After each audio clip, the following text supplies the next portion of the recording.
Mike, you join us. Tulsi Gabbard just put out a tweet, or there's a tweet out about Tulsi about what she may be doing this NSA. Can you explain to our audience, given your knowledge of the intelligence community, kind of this, what's coming out on Twitter the last couple of days? It seems quite depraved, perverted, demonic. I don't know what you want to say, how you referred to it, but can you tell our audience exactly, technically, what's been going on and what has been revealed by this, sir? Yes, there have been communications with the CIA, NSA. These are over unclassified channels.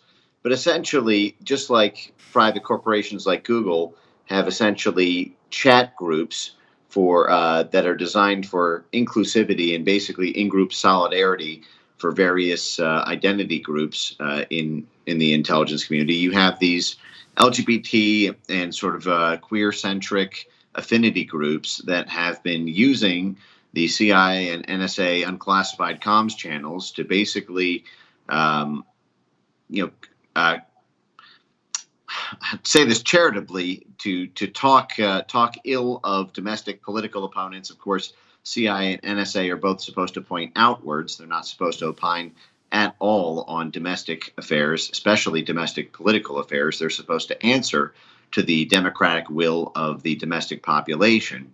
And the fact that, of course, as Chuck Schumer famously said, they have 6 ways from Sunday to get back at you, to use those foreign-facing dirty tricks to target domestic political opponents. The fact that they couldn't even keep it in their pants long enough to do it on their own cell phones, to do it on their own messaging apps on their own phones.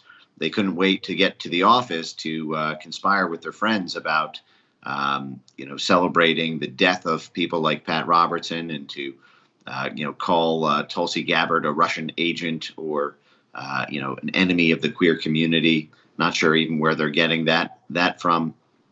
Is evidence of just how deep the ideological rot has gotten within the intelligence corps. So let me get this straight so the audience can understand this. You have these affinity groups. They use these comm channels, text messaging, chat rooms, whatever, at least sponsored or somehow on the apparatus or the server of the intelligence, these various intelligence apparatuses. And this affinity group is what, transgender, LGBTQ plus? Is that what it is, this affinity group?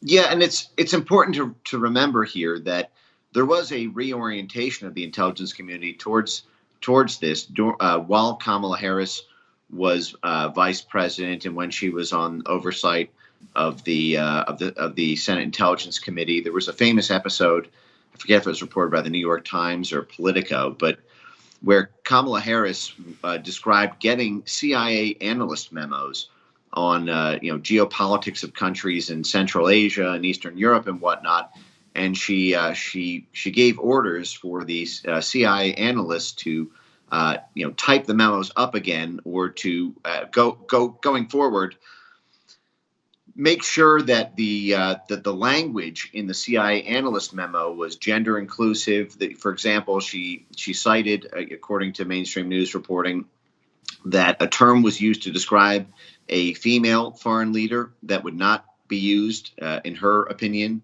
for the same activities by a male foreign leader. And so, as has been reported, she basically wanted the intelligence community to completely reorient the language it uses in intelligence analyst memos, the culture of the organization, to basically have ideological dominance of the exact sect that we now see is doing domestic political targeting and using official CIA NSA comms channels for basically a combination of a kink sex talk, a domestic targeting outlet, and a gossip column.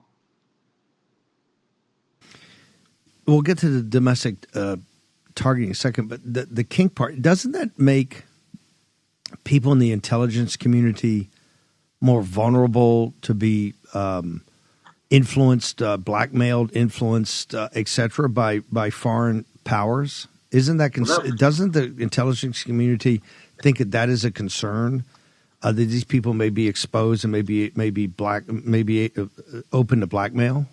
Well, that was always the knock in the from the 1950s until the 1970s, 80s. It was always the traditional FBI concern was that members of the LGB community. This is sort of before the T took over.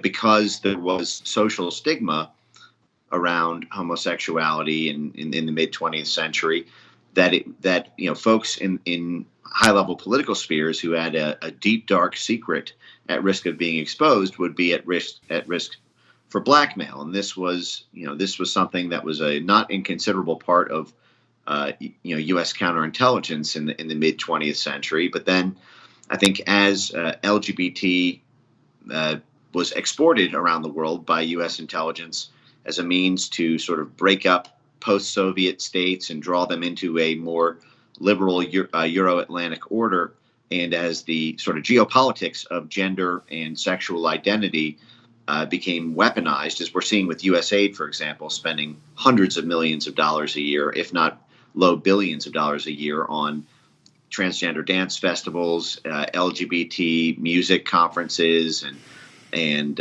all sorts of cultural affinity groups. And a large part of that is because it stands in such stark contradiction to the norms of the former Soviet Empire and the legacy paternalistic Russian influence, as well as the Chinese, that they're useful affinity groups abroad.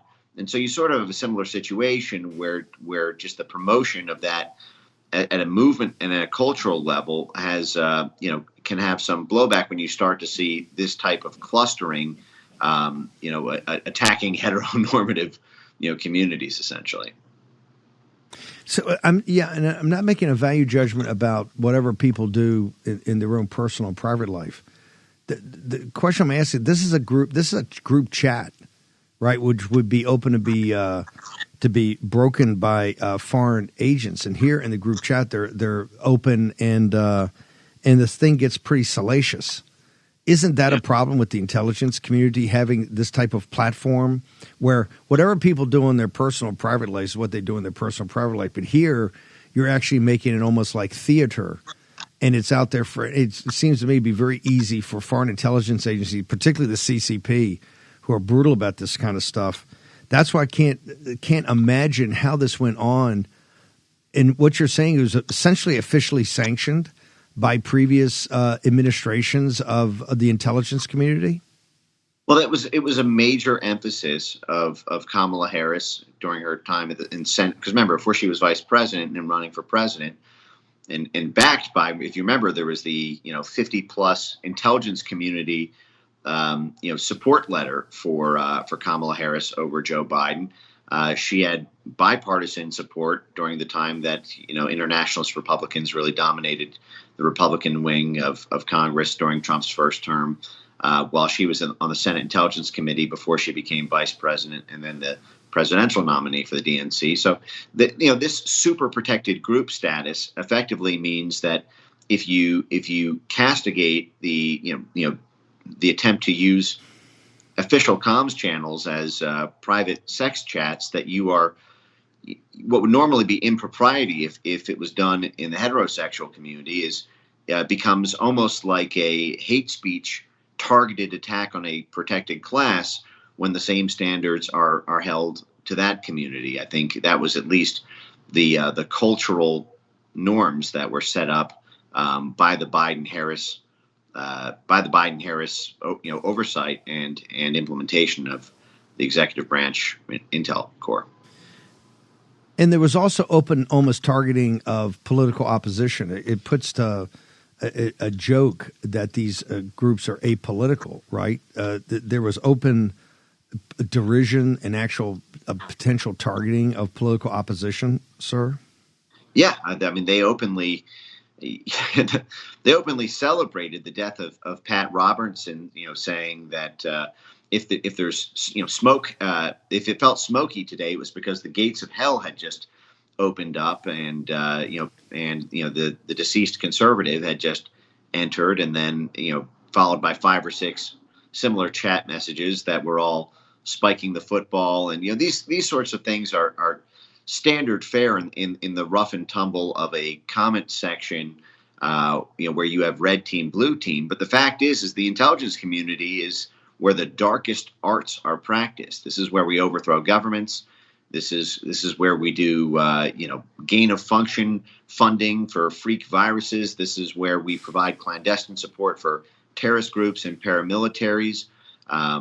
There's a license to kill effectively given to these agencies. So when the civilians who pay these people's paychecks see that they have their sights directly on the taxpayers of this country, where they're not even allowed to operate, I think it resonates with something, with a very deep and legitimate fear in the U.S. population, which is that when you are a spy agency who is authorized to lie legally under NSC 10-2 plausible deniability, when you are authorized to overthrow democratically elected governments and do all the malfeasance of traditional CIA spycraft, there's a special burden on you to, just like judges are held to a standard beyond impropriety, they have to avoid the appearance of impropriety. Whether there was propriety or not, they should not even come close to the line.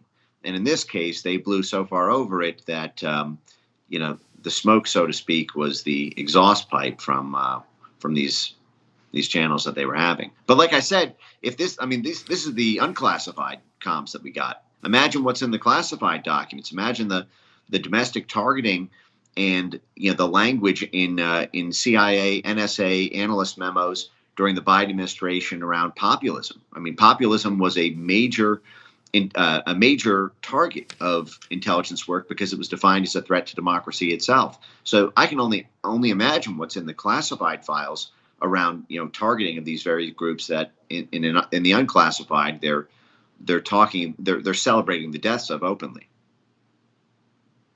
Mike, this plays into those of us that think this is the intelligence apparatus is completely and totally out of control, not supervised, and where it is supervised, it's to be weaponized against the American people.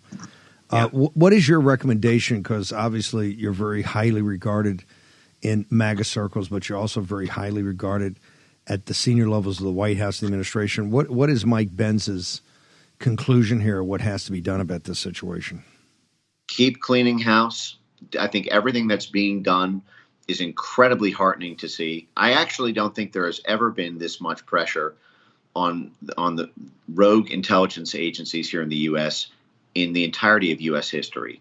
There was a moment of reform in the late 1970s during the Church and Pike Committee hearings, during what was called the Halloween Massacre, when Jimmy Carter fired 30% of the CIA and slashed their budget.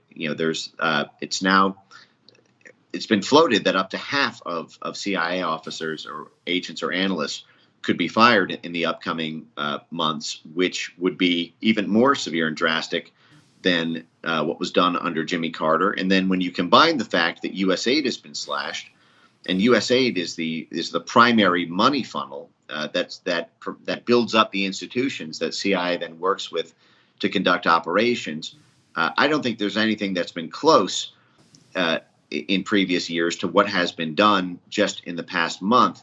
But you can expect opposition on this from several places. The judges, there's going to be a full court press to go to jurisdictions in New York or wherever they can find favorable judges to try to stop that firing process from happening. I think it's already underway. Elon and the Doge people, with the consent of the Treasury and Donald Trump, have offered golden parachutes essentially to CIA personnel. This has greatly bothered the CIA in exile folks who are telling people don't take the money, because they offered 8 months severance. Basically, you get 8 months of your CIA paycheck if you leave. That way we're paying you without you having to work. But Mike, can you hang on? Can you hang on 1 second? I just want to take a short commercial break. Mike Benz, solutions to this and any other aspects of this you think we ought to understand, particularly as Tulsi Gabbard and John Ratcliffe try to get their hands around the deconstruction of the deep state? Well, it's important to remember that it's all connected. In this case, it was CIA and NSA, but CIA is primarily a a covert support mechanism for the State Department, and NSA is a covert support mechanism for the Pentagon. And so it's all connected. This attempt to clean out the rogue elements and the rot within the intelligence community means that the same pressure needs to be applied at state and at DOD. So obviously, USAID has come under intense pressure, but state will be inheriting USAID. And so all of those programs and all of those functions that were being done to project soft power influence. For example, we talked about how some of these gender identity and sexual orientation identity aspects have been weaponized by U.S. statecraft for decades now as a way to try to implement regime change or try to alter the course of elections. A great example of this, for example, the CIA Red Cell memo that was disclosed by WikiLeaks from 2010 showed that when the CIA, when the State Department was frustrated that France and Germany, that their parliaments were not taking more taxpayer dollars from Germans and French citizens to support the NATO war effort in Afghanistan, the CIA analyst memo proposed to the State Department, based on their own field work and polling surveys they'd done, that if the messaging is changed from a national security predicate to support the war to a feminist predicate to support the war, by changing the State Department messaging and the USAID media-funded messaging away from Afghans as terrorists to Afghan women as being oppressed, that would lead more of the German population and French population, because 50% of the voters are women, and you have many men who are sympathetic to the women's rights issues, that would lead European parliaments to vote to give more money for the NATO war in Afghanistan. And you see this play out in country after country, this selective analysis of the demographics of a country in order to build up those capacities in order to implement, to achieve aims that are deemed beneficial to U.S. statecraft. And so I think that this has now gone on so long that we're now seeing blowback at home. There's a parallel, for example, with our migrant and refugee programs. The primary function of our refugee programs and migrant programs are to bring people from foreign countries in war-torn areas where their families are part of militias or political royalty who's being oppressed there, bring them to safety in the U.S., pay for their entire lifestyles, and have tens of thousands of them send back remittances that basically fund a CIA or special forces proxy war in the region. But then those people stay here, and they in turn exert their own influence over the politics, and there is blowback. This is what's happening in London, for example, with Pakistan. Pakistan plays a major role in British statecraft in Central Asia and even into Romania and Ukraine. And the fact that there's been such a huge amount of importing of those refugee communities who are playing a useful role to Great Britain in terms of funding the British war effort in the Great Game against Russia, you see the same thing happening with gender and sexual orientation blowback here in the intelligence community, who works, again, with those elements abroad for statecraft purposes. So this has to be a holistic effort, is what I'm saying. You see this at CIA and NSA. You have to take it all the way up to the chain, to the State Department and DOD, and that means Marco Rubio and Pete Hegseth have their work cut out for them. Wow, and Tulsi Gabbard, extraordinary. Benz, where can we get you? I know on social media you're active, influential, and a must-read. Where do people go? At Mike Benz Cyber on X, and the website is foundationforfreedomonline.com. Benz, I hope it's not too long before we can't interview you because you're in the administration. It's one of my prayers every night before I put my head down the pillow. We need you on the inside. No, we need you on the inside now more than ever. Benz, thank you so much, man. Great work. Thanks, dude.